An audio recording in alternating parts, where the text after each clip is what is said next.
Since March 2020, our world has changed. We've clung together through in-person, socially distanced services and live stream, especially through Zoom. But it's been a character refining time and a time for our church to revisit why we exist. Our church has been able to take this time to reassess, to look forward. We started our church in 2010, largely driven by the cultural reality that in our region, there are a lot of people who would classify themselves as used to go to church. That number has only grown larger in the last 10 years.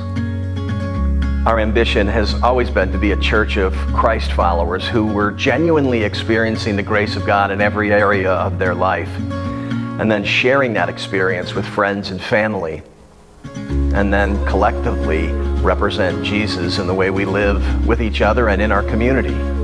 Jesus said they would know we were his followers by how we loved one another. So from the beginning, our mission has been clear. We exist to revive believers, reach friends, and reflect Christ. With this clearer sense of a strategic plan, we began to ask an important question. It had come to our attention over the last few years that our church name, Prism Church, and even the logo were a bit ambiguous.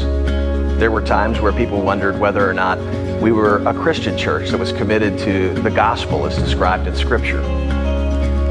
With that in mind, we commissioned a team of people to see if there is a church name that would more ably express who we are and what it is that we hope to do in the years ahead.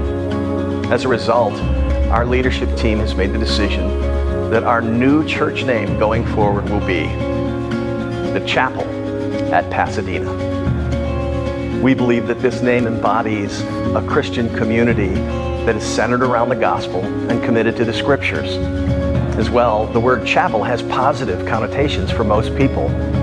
There may be a lot of people that have problems with the church, but no one has a problem with the chapel. The chapel will continue to be a warm place where people experience the life-giving grace of God, a friendly location where they'll experience Jesus through people. Scripture says in John 1:14 that we have seen his glory, the glory of the one and only Son, who came from the Father, full of grace and truth. In light of this, our renewed vision is that the chapel exists to reflect the grace and truth of Jesus Christ to Los Angeles and the world. We invite you to be a part of our community here at the chapel.